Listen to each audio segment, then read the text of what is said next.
उस पर मुस्लिम लीग के जो कायद मियां नवाज शरीफ साहब हैं अपनी बेटी के अलावा किसी पर भरोसा नहीं कर पा रहे हैं। इतने अरसे से बैरून मुल्क ना जाने का दुख हम समझ सकते हैं। अच्छा, बिल्ली के ख्वाब में छीछड़े वाला मुहावरा तो आप सबने सुना होगा।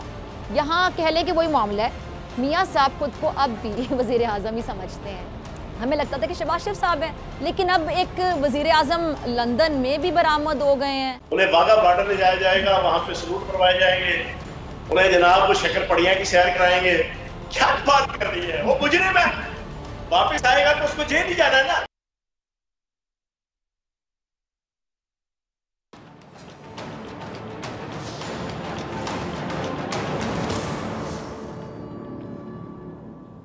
अस्सलामुअलैकुम। प्रोग्राम में खुशामदीद। बोल को बोलने दो, अदालत आलिया ने हुक्म दे दिया। बोल की नशरियात बहाल करो। बदतरीन सेंसरशिप पर दुनिया बोल उठी। चैनल्स की बंदिश के बाद यूट्यूब भी निशाने पर। पीटीआई जलसे के दौरान यूट्यूब की सर्विस में तातुल। तहरीक इंसाफ का एक और कामयाब पावर शो। पेशावर का कप्तान की कॉल पर लब्बैक। मुस्लिम लीग नून में तकसीम की खलीज वसी और मरियम नवाज पर फिर मेहरबानियाँ। नैब तरमीमी ऑर्डिनेंस के समरात, मुकदमात और रेफरेंस की वापसी। मरियम बीबी बैरून मुल्क रवानगी के लिए पर तोलने लगी। इमरान खान का जवाब। अदलिया के वकार का मुहाफिज। कानून की हुक्मरानी की आला मिसाल। नाज़रीन, हक और सच का बोलबाला हो गया। पैमरा की जानिब से पाबंदी का नोटिफिकेशन मुअत्तल हो गया। बोल न्यूज़ और बोल एंटरटेनमेंट का लाइसेंस मंसूख करने का इकदाम कलअदम। सिंध हाई कोर्ट ने फैसला सुना दिया। बोल न्यूज़ और बोल एंटरटेनमेंट की नशरियात बहाल करने का हुक्म दे दिया। सिंध हाई कोर्ट ने वफाकी हुकूमत और पैमरा से 14 सितंबर को जवाब तलब कर लिया। हुकूमत की जानिब से बोल की आवाज़ बंद करने की एक और कोशिश नाकाम हो गई। 2-2 घंटे नशरियात बंद करने से दिल न भरने पर पैमरा को हरकत में लाया गया था। पैमरा ने बोल न्यूज़ और बोल एंटरटेनमेंट के खिलाफ कार्रवाई के लिए इजलास मुनक्किद किया और उसके बाद एक नोटिफिकेशन के जरिए बोल न्यूज़ और एंटरटेनमेंट की नशरियात बंद करने का नोटिफिकेशन जारी कर दिया। नाज़रीन, इस बंदिश पर फौरी तौर पर अवामी और सहाफती हलकों की जानिब से रद्द अमल सामने आने लगा। लोगों ने बोल के हक में आवाज़ बुलंद की। सड़कों से इक़दारे अनों तक बोल की बंदिश पर तशवीश का इज़हार किया गया। आज कौमी असम्बली की कायमा कमेटी बराए इत्तलात का इजलास हुआ, जिसमें जमात इस्लामी के रुकन मौलाना अब्दुल अकबर चित्राली ने बोल न्यूज़ की बंदिश का मामला उठा दिया और उन्होंने डीजी पैमरा से सवाल ये किया कि अगर कोई छोटी मोटी कानूनी कार्रवाई की ज़रूरत भी होगी तो क्या आप पूरा चैनल बंद कर देंगे? क्या आपको नजर नहीं आता कि बोल न्यूज़ से हजारों कारकुनान वाबस्ता हैं? इधर मुल्क में सैलाब है, महंगाई है और आपने एक चैनल पूरा बंद कर दिया।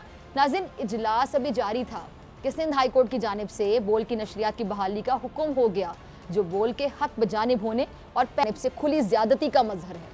बोल उसकी बंदिश पर फयाजुल हसन चौहान ने क्या कहा, जरा सुनिएगा।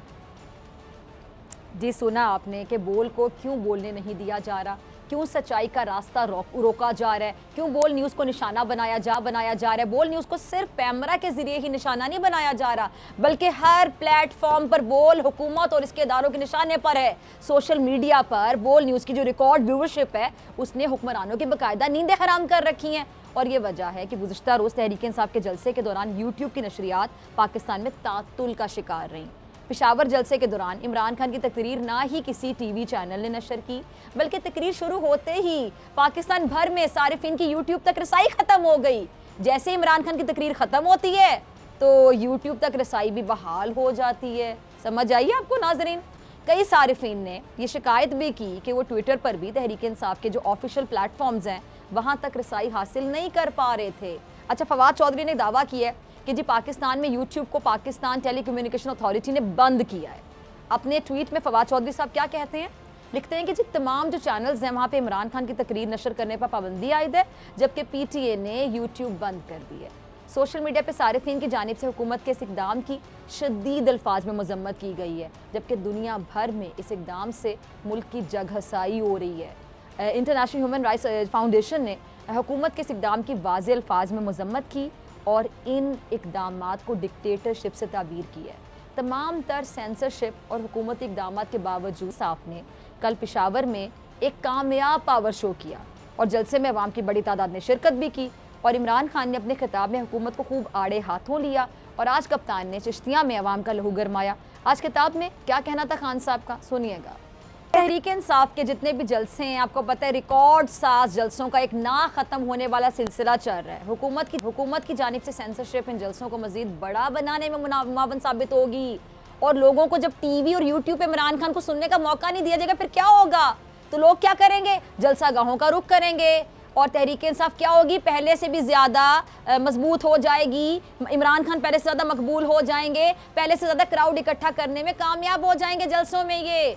और मौके की नज़ाकत को भांपते हुए मुस्लिम लीग नून के कुछ कायदीन ने हुकूमत को सेंसरशिप से गुरेज का मशवरा दिया है। अच्छा, मुस्लिम लीग नून इस वक्त अपने ही कह दे कि पैदा करदा मसाइल में बुरी तरह उलझी हुई है। मुस्लिम लीग नून में जो मीम और शीन की खलीज, वो भी आपको पता है आए रोज़ बढ़ती जा रही है। 2 धड़ों में तकसीम जमात के रहनुमाओं के इस्लामाबाद और लंदन में चक्कर लग रहे हैं। आए रोज़ कोई ना कोई रहनुमा मफरूर और सज़ा याफ्ता साबिक वज़ीर आज़म मियाँ नवाज शरीफ साहब के पास हाज़िरी लगा रहे होते हैं।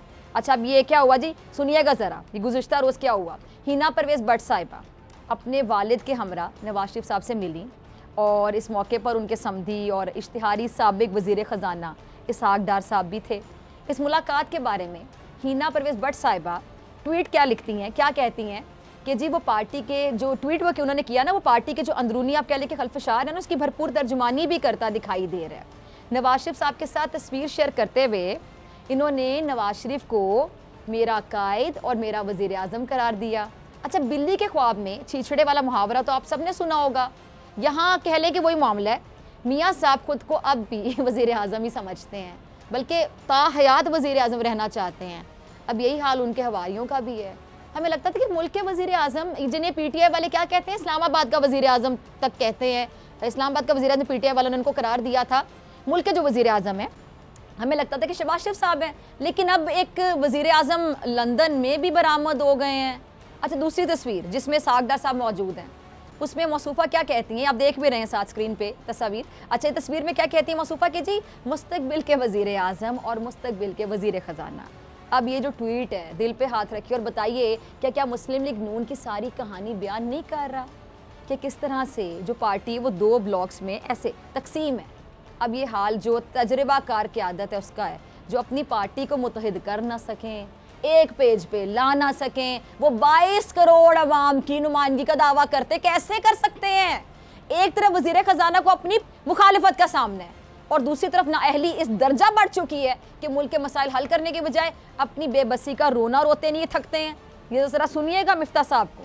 देखें जी, मुस्लिम लीग नून में तकसीम इतने वाज़े हो चुकी है कि अब कारकुनान में बाकायदा अफरा तफरी पाई जाती है। मरियम बीबी को ज़्यादा से ज़्यादा सामने रखने की जो पॉलिसी है, उससे कई सीनियर रहनुमा इख्तलाफ करते दिखाई दे रहे हैं। मरियम नवाज़ जो गिलगित बल्तिस्तान के इंतखाबात में पार्टी की क़यादत कर रही थी, वहाँ क्या हुआ, नाकाम हुई। फिर आज़ाद कश्मीर में इंतखाबात के लिए भी पार्टी ने इन्हें आगे कर दिया, वहाँ क्या हुआ, वहाँ भी तहरीक इंसाफ हुकूमत में आ गई। अभी हाल ही में पंजाब के ज़िमनी इंतखाबात में भी मरियम बीबी आगे थी, उनकी क़यादत में मुस्लिम लीग नून को दोबारा शिकस्त का मुँह देखना पड़ा। अब एक के बाद एक शिकस्त और नाकामी, उस पर मुस्लिम लीग के जो कायद मियाँ नवाज शरीफ साहब हैं, अपनी बेटी के अलावा किसी पर भरोसा नहीं कर पा रहे हैं। ये जो मरूसी सियासत है ना, उसकी बदतरीन मिसालों में से एक है। और यही वजह है कि मुस्लिम लीग नून के जो नज़रियाती कारकुन हैं, सियासी सरगर्मियों से लाताल्लुक से होते हुए दिखाई दे रहे हैं और ये सब ज़िमनी इंतखाब में पार्टी की शिकस्त पर वाज़े हो चुका है। अच्छा, मरियम नवाज़ एक बार फिर पार्टी का चेहरा बनकर चिश्तियाँ में जलसा कर रही हैं, लेकिन जो मकामी ओहदेदारान हैं, कारकुनान हैं, उनकी जानिब से वो तैयारियां ही नज़र नहीं आ रही जो इससे पहले नून लीग के वर्कर्स करते दिखाई देते थे। और वजह क्या होगी आप समझ सकते हैं। अच्छा, कौमी असम्बली के ज़िमनी इंतखाबात के हवाले से भी मुस्लिम लीग नून में जो वाज़े तौर पर शिकस्त का आप देख लें, इनको खौफ नज़र आ रहा है, जिससे निमटने के लिए इंतखाबात को मौखिर या कह लें कि मुलतवी करने से मुतालिक मुशावरत का सिलसिला भी जारी है। अब दूसरी तरफ कानूनी मामलात नून की जो क़यादत है, उसके लिए मुश्किलात अभी ख़त्म नहीं हुई हैं। तहरीक इंसाफ की जानिब से एक और बड़ी पेशकदमी की गई है जी। 25 मई के जो तशद्दुद पर जुडिशल कमीशन के क़याम का ऐलान किया गया था, बाबर रवान साहब इस हवाले से को बात करें, ज़रा सुनिएगा। अच्छा जी, दूसरी तरफ इत्तेहादी हुकूमत अपने जो असल मकसद हैं या कह लें हदफ, उसकी जानिब बड़ी तेज़ी से पेशकदमी करती दिखाई दे रही है और पार्लियामेंट से नैब तरमीमी ऑर्डीनेंस मंजूर करवाने वाले अब इससे फ़वाइद समेटने की तैयारियों में मसरूफ़ हो गए हैं। 5 उंगलियां घी में और सर कढ़ाई में, ऐसा ही मामला है। लाहौर की एहतसाब अदालत ने रमज़ान शुगर मिल्स रेफरेंस नैब को वापस भिजवा दिया और दौरान समाअत अदालत ने रिमार्क्स दिए कि रमज़ान शुगर मिल्स केस एहतसाब अदालत के दायरे इख्तियार में नहीं आता। अदालत ने कहा कि जी 50 करोड़ से कम करप्शन का केस एहतसाब अदालत के दायरा इख्तियार में नहीं आता। और एहतसाब अदालत ने शहबाज शरीफ और हमजा शहबाज के खिलाफ रमज़ान शुगर मिल्स रेफरेंस का नैब ऑर्डिनेंस 2022 के तहत फैसला सुना दिया। अब दूसरी जानिब जो मनी लॉन्ड्रिंग केस है उसमें वज़ीर आज़म शहबाज शरीफ साहब और हमजा शहबाज ने बरियत की दरख्वास्त दायर कर दी है। और शहबाज शरीफ और हमजा शहबाज के वकील ने दलाइल देते हुए कहा है कि जी अदालत के हुक्म पर कंपनीज़ के अकाउंट भी फ्रीज़ कर दिए गए और उन्हें डी फ्रीज़ करने पर हुक्म दिया जाए। और FIA के वकील ने बयान दिया कि जी कंपनीज़ के अकाउंट डी फ्रीज़ करने पर FIA को कोई एतराज़ नहीं है। भला FIA को कैसे एतराज़ हो सकता है? वज़ीर आज़म के खिलाफ भला FIA कैसे जा सकता है? लेकिन नाज़रीन आप देखें कि इन्हें कितनी जल्दी है अपने केसेस के खात्मे की, किस तरह ये कानून से राह फरार इख्तियार कर रहे हैं। आज एक और दरख्वास्त दायर हुई है। मरियम नवाज साहिबा ने अपने पासपोर्ट की वापसी के लिए लाहौर हाई कोर्ट से रजू कर ली है। दरख्वास्त में मौक़िफ़ क्या इख्तियार किया गया कि जी गुज़िश्ता 4 साल से उनका जो पासपोर्ट है वो अदालती तहवील में है, जबकि नैब चौधरी जो शुगर मिल का चालान है वो अदालत में पेश नहीं कर सका है। और दरख्वास्त में मज़ीद कहा गया कि जी अदालत ने ज़मानत मंजूर की है, लंबे अरसे के लिए किसी शख्स को इसके बुनियादी हक़ से महरूम नहीं रखा जा सकता। हक़ और हुकूक तो बस मरियम बीबी आप जैसे लोगों के ही हैं।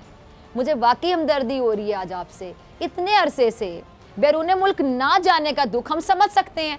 लंदन की सड़कों पर आज़ादी से घूमना, बड़े बड़े रेस्टोरेंट्स में लंच और डिनर आप बहुत मिस कर रही होंगी। सबसे बढ़कर शॉपिंग, दुनिया के मकबूल तरीन और महंगे ब्रांड्स के सैंडल्स, हैंडबैग्स, ड्रेसेस, आप इन सब से काफ़ी अरसा महरूम रही हैं। हम आपका दुख समझ सकते हैं, लेकिन आपने यूटर्न कब और क्यों ले लिया नहीं समझ सके। पहले तो आप पासपोर्ट ना लेने से मुतालिक बड़ा धुआंधार बयान देती रही हैं। अगर मेरे ख्याल से आपको याद नहीं है ना तो हम आपको याद करवा देते हैं। टीम क्लिप चलाइएगा। ये सुना आपने, मरियम साहिबा थी ना जो बातें कर रही थी। मरियम साहिबा ऐसा क्या हो गया कि आप खुद दौड़ कर अदालत पहुंच गई पासपोर्ट लेने? अवाम जानना चाहती है।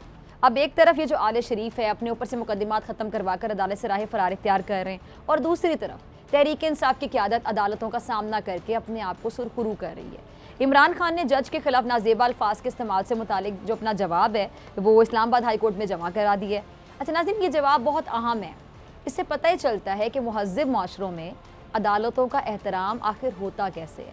इमरान खान ने एक बार फिर ख़ुद को कानून और इंसाफ के आगे पेश कर दिया और बहुत ही मुफस्सिल अंदाज में अपना जवाब भी जमा करवाया, जो मैं आपके सामने रखती हूँ। अब आप खुद फैसला करें कि ऐसे शख्स पर कोई कैसे अदलिया के वकार को मजरू करने का इल्ज़ाम लगा सकता है।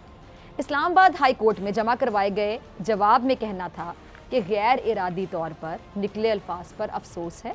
अपने अल्फाज पर खातून जज से पछतावे का इजहार करने पर भी शर्मिंदगी नहीं होगी।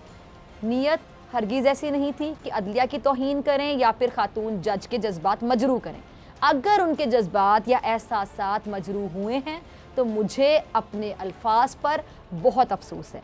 मैं हमेशा अदलिया का एहतराम करता हूँ और इस्लामाबाद हाई कोर्ट और इसकी मातहत अदालतों का भी एहतराम है। इमरान खान का जवाब में कहना था कि जी जजेस आम आदमी को इंसाफ फराहम करने में हमा वक्त मसरूफ़ रहते हैं। आइन की बालादस्ती और कानून की हुक्मरानी पर यकीन रखता हूँ। खातून जज को धमकाने का इरादा नहीं था, बल्कि ऐसा करने का तो सोच भी नहीं सकता था। अपने अल्फाज पर ज़ेबा चौधरी से पछतावे का इजहार करने में कोई शर्म महसूस नहीं होगी। ख़वातीन के हुकूक की बात करता हूँ, ख़वातीन जजेस की अदलिया में नुमाइंदगी का हामी हूँ। अपने अदा किए गए अल्फाज से निज़ाम इंसाफ की राह में रुकावट का कोई इरादा नहीं था। तौहीन अदालत के कानून का मकसद किसी को सज़ा देना नहीं, बल्कि कानून की हुक्मरानी कायम करना है। ये हौसला अफजा बात है कि मुझे मौक़िफ़ पेश करने का मौका दिया गया। ये होता है लीडर, ये होती है कानून की बालादस्ती, ऐसे होता है अदलिया का एहतराम। इमरान खान ने एक बार फिर साबित कर दिया कि वो मुल्क में कानून और इंसाफ की बालादस्ती के लिए जिद्दोजहद कर रहे हैं। सबके लिए यकसा कानून और इंसाफ ही किसी भी माशरे की तरक्की में अहम किरदार अदा कर सकता है। मौला अली का कौल है कि माशरा कुफर पर तो कायम रह सकता है मगर जुल्म और नाइंसाफ़ी पर नहीं। हमारे लिए ये कौल मशले राह है, और अगर हमने इसको मशले राह नहीं बनाया या अपने तौर तरीके, अपने वतीरे तब्दील नहीं किए तो फिर ऐसे कैसे चलेगा? ऐसे नहीं चलेगा। मिलते हैं ब्रेक के बाद।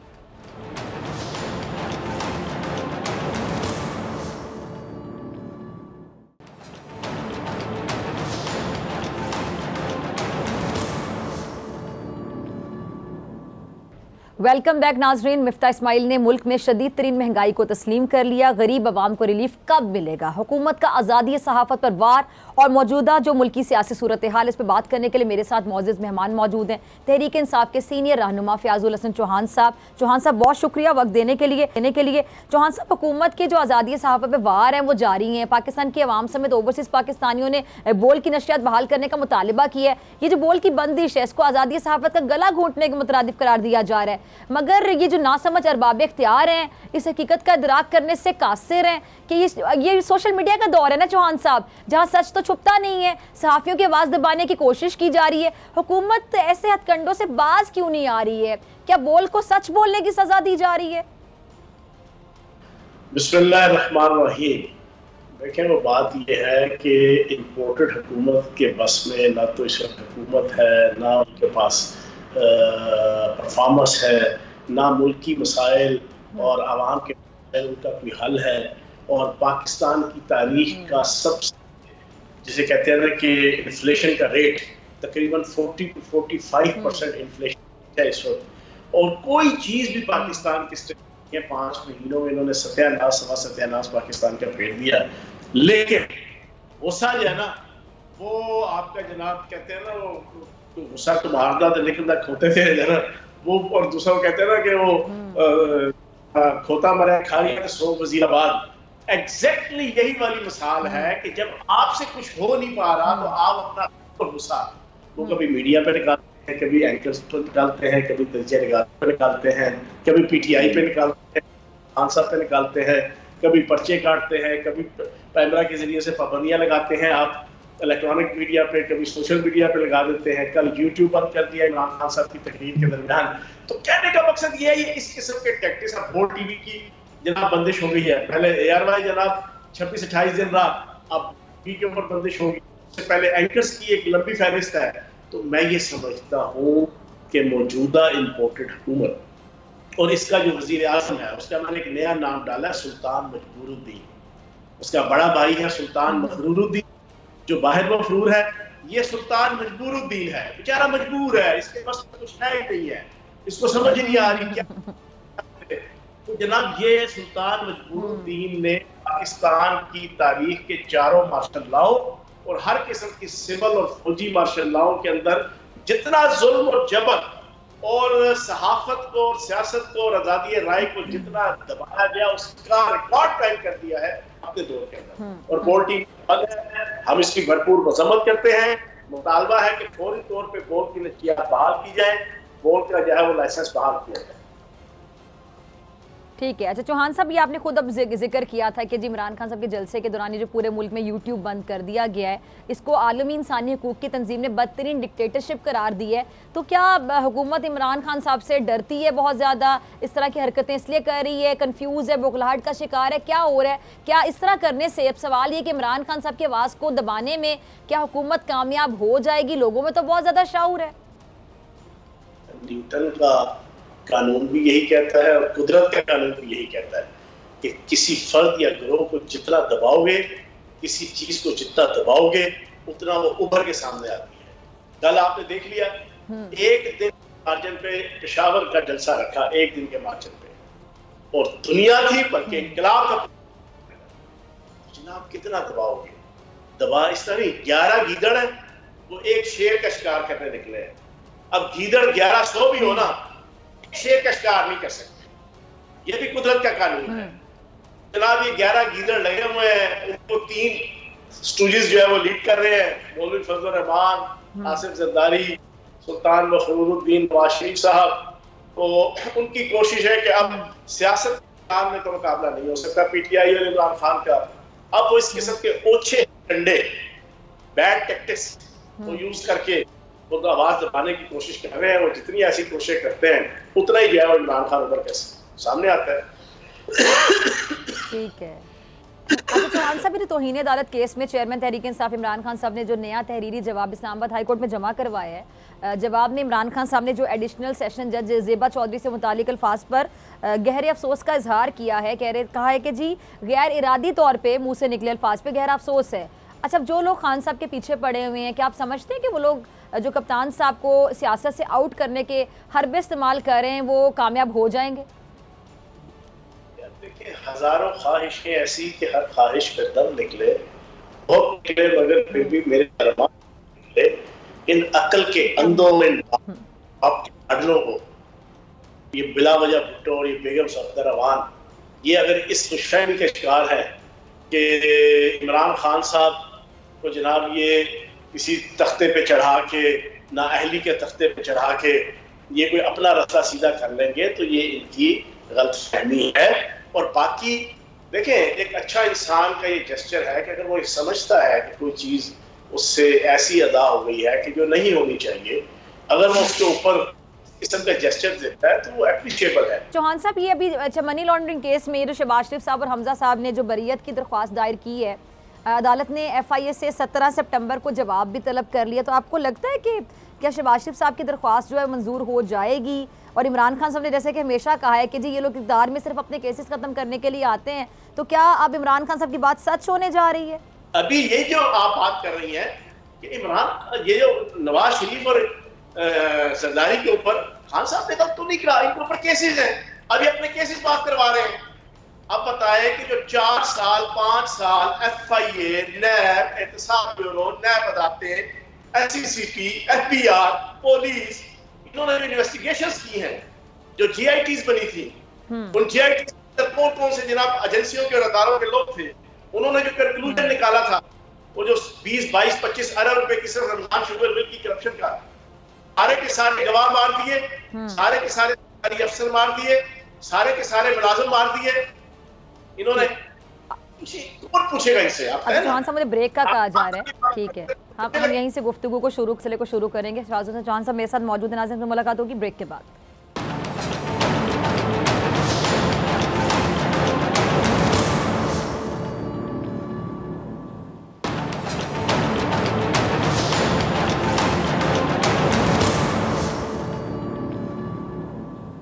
वेलकम बैक नाज़रीन, फयाजुल हसन चौहान साहब मेरे साथ मौजूद हैं। तो चौहान साहब, मैं IMF के हवाले से बात करना चाहूँगी, लेकिन उससे पहले एक सवाल मेरे ज़हन में कि जो नवाज शरीफ साहब इसहाक डार साहब हैं, वो वतन वापस आकर क्या अब अदालतों का सामना करेंगे?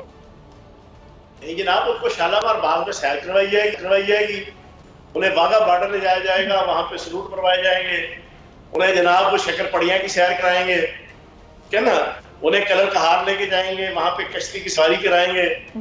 क्या बात कर रही है? वो मुजरिम है, वापस आएगा तो उसको जेल ही जाना है ना, वो जेल लेके जाए, क्या मतलब उसको सर पे बिठाएंगे? मुझे लगा आप कहेंगे रेड कारपेट पे बिछाए जाएंगे, फूलों की पत्तियों से इस्तकबाल किया जाएगा, तो 21 तोपों की सलामी देंगे, उनको सीने से लगाएंगे, उनको पलकों पे सजाएंगे, उनको सर पे बिठाएंगे, माही आवेगा तो खुला ना तख्ती सजाऊंगी, बड़ा कुछ कह नहीं आखियां, ठीक है ना, ये वाले शेर उसके आए जाएंगे। और भाई वो मुजरिम है, उसने आना है, वो मफरूर है, वो इश्तिहारी है, वो आएगा वापस, ये नहीं जाना ना, और कहाँ जाएगा? आज साहब ने आज ठीक कहा तकरीर में, वरना तो वापस आएगा यार जी, बड़ी तो चीज है, तेरा कितना इस्तेमाल है। ठीक, अच्छा चौहान साहब, ये पाकिस्तान ने IMF से हाल ही में 1 अरब जो 17 करोड़ डॉलर का मुआहिदा किया है, जिसकी जो पहली किस्त है पाकिस्तान को मौसूल भी हो गई है। पाकिस्तान के मरकजी बैंक के मुताबिक वफाकी हुकूमत का जो कर्ज है वो 50,503 अरब रुपए तक जा पहुंचा है। अच्छा, ये हुकूमत तो अवाम को कर्जों से निजात दिलाने आई थी, महंगाई कम करने आई थी, अवाम से कर्जों का बोझ जो है वो उतारने आई थी, लेकिन ये तो मजीद कर्जे का बोझ अवाम पर डाला जा रहा है। और शहबाज शरीफ साहब जो कपड़े बेचकर अवाम को रिलीफ देने के दावे करते थे, बातें करते थे, कब आएगा वो वक्त?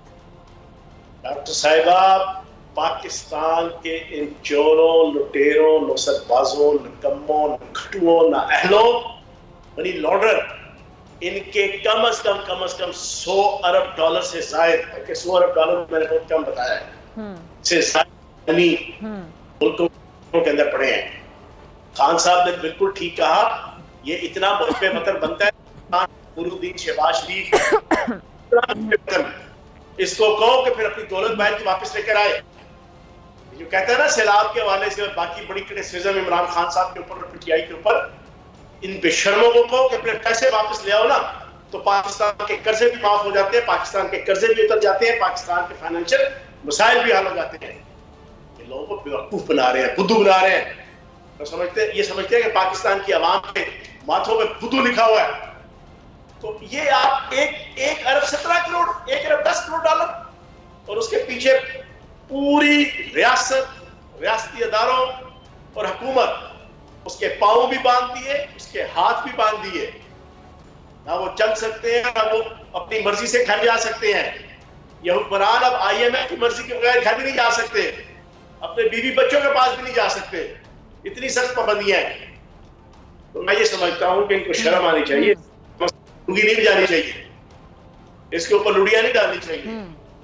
चीज तो ये थी कि इमरान खान साहब हुकूमत की तरह 3200 अरब से 3100 अरब से 6200 अरब तक टैक्स कलेक्शन लेकर आते हैं, इकोनॉमी बेहतर करते हैं, फॉरेन बेहतर करते हैं, एक्सपोर्ट लेवल बेहतर करते हैं, GDP ग्रोथ रेट बेहतर करते हैं। वो तो सारा नीचे की तरफ डिक्लाइन, बेड़ागर्क, और कर्जे के ऊपर जनाब लुड़ियां डाल रहे हैं। कर्जा मिल गया जी, वो भी लूट मार करके इन्होंने 6 महीनों में फारिग कर देना है। अच्छा चौहान साहब, ये जो मिफ्ता इस्माइल साहब ने इतराफ़ कर लिया है कि जी जो सब्सिडी हम दे रहे होते हैं उससे अमीर आदमी को ज़्यादा फ़ायदा होता है, जो प्रेस कॉन्फ्रेंस में उन्होंने कहा कि जी 3 बार तस्लीम किया बल्कि कि जी मुल्क में शदीद तरीन महंगाई है और तमाम जो हस्बे मामूल तमाम मलबा है इमरान खान पर ही डाल दिया गया। लेकिन ये नहीं बताया गया कि IMF की इमदाद के बावजूद डॉलर क्यों महंगा हो रहा है, पाकिस्तान में पेट्रोल सस्ता क्यों नहीं हो रहा है, क्योंकि अवाम को तो इतनी इकॉनमी समझ नहीं आती। अगर मैं सीधी बात करूं, आप भी जब आप आम लोगों से जब बात करते होंगे, उनको नहीं आप समझा सकते कि जी इकोनॉमिक जो टर्म्स है आप नहीं समझा सकते, उनको कोई चीज़ समझ नहीं आएगी। वो सिर्फ ये कहेंगे कि महंगाई कब कम होगी, जो हमें चीज़ें हैं अशिया खुरनोश कब सस्ती मिलेंगी, पेट्रोल कब सस्ता होगा। किसा खानी बाजार पेशावर का चीमा लाई, राजा बाजार रावलपिंडी का मुदा कसाई और अछरा बाजार लाहौर का दवाई, सारा वो पता है कि इन पे हुकूमत ने पाकिस्तान की रियासत का, सियासत का, मुल्क का, इकॉनमी का और आम आवाम का क्या हाल कर दिया है 5 महीनों में। 5 महीने इसके अंदर सारा कुछ फॉरेन 11% इन्फ्लेशन के ऊपर इन जमहूरियत के और आवाम के चाचों मामों को ना याद आ गया था इमरान खान की हुकूमत उतारना, और फिर लोटे बना के और अरबों रुपए की लूटमार करके और बैरूनी ताकतों के और बैरूनी डॉलर्स के और डीलर्स के चरणों पे बैठ के और उनके इशारों पे नाच के सिर्फ एक जस्टिफिकेशन की 11% महंगाई, तो हुण जी 44% महंगाई है। राजा रियाज को जाके पूछो जनाब गुलाबी उर्दू ते गुलाबी पंजाबी बोलने वाले को, उसे पूछो हरा तो भी चुंदर बोल मेरी मछली की पानी हुण भी दे ना डिजाइन, हुण भी शहबाज शरीफ को गालियां कट दे फ्लोर ते रिजाइन दे के आ 11% पे तो तेरी जनाब हिस्से जमहूरियत जा गई थी ना, इन पंजाब के 25 लोटों की और वफाक के 20 लोटों की।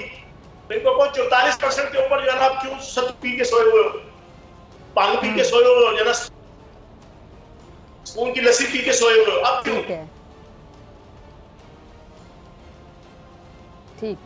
अच्छा ये चौहान साहब फिर इलेक्शन कब देख रहे हैं आप? मैं आपको एक सच्ची बात बताऊं, बड़ी रियलिस्टिक सी, ये इलेक्शन 10 साल बाद दिख रहा है।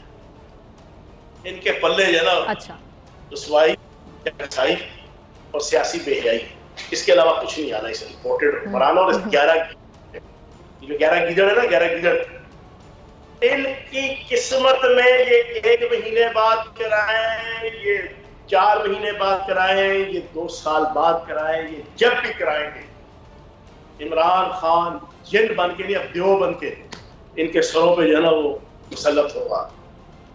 ठीक है ना, वो भी क्या दिन थे जब हम जिन थे। अच्छा एक तो पॉइंट ये था ना कि जी लेट इसलिए किए जा रहे हैं, डिले इसलिए किया जा रहा है कि जी केसेस निपटाने हैं, कि जो केसेस हैं उनसे छुटकारा हासिल करना है। जैसे कि इमरान खान साहब कहते हैं अपने केसेस जो हैं उससे छुटकारा हासिल करना चाहते हैं। दूसरा, इमरान खान साहब की मकबूलियत जो है, क्या हर गुजरते दिन के साथ या अगर डिले किया जाता है इलेक्शन को, इंतखाबात को, क्या मकबूलियत का ग्राफ नीचे गिरता आपको दिखाई देता है? क्या मुत्तहिदा हुकूमत को लगता है कि अगर इलेक्शन डिले होते हैं, लेट होते हैं, तो ऐसा क्या हो जाएगा कि इमरान खान साहब की मकबूलियत कम हो जाएगी और इमरान खान साहब वाला जो वोट है वो इनको मिल जाएगा? डॉक्टर साहिबा, अल्लाह पाक के फजल और करम से, अल्लाह पाक तकब्बुर से बचाए, इमरान खान साहब कभी वो भी क्या दिन थे जब हम जिन थे। अब हम ब्यो हैं, जिन्नों पे भी ब्यो है। इमरान खान साहब के बात के फजल से पीटीआई और इमरान खान पे ये वाली मिसाल जो है ना वो लागू होती है। अब हम ब्यो हैं, इनके भी ब्यो हैं, ये डरे हुए हैं, इनके होश उड़े हुए हैं, इनको समझ नहीं आ रही करे तो क्या करे। आगे खाई और पीछे ठंडा, अगो लत पीछो चक, ये वाले हालात है इनके। तो इंशाल्लाह इलेक्शन जब भी होंगे इमरान खान साहब 2/3 मेजॉरिटी से वज़ीर आज़म बनेंगे इंशाल्लाह।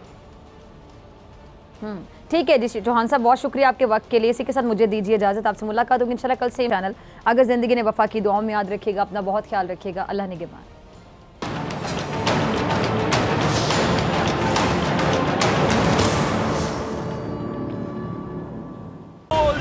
एक बार फिर नंबर 1 सब्सक्राइब करें और बेल दबाएं ताकि कोई खबर रह न जाए।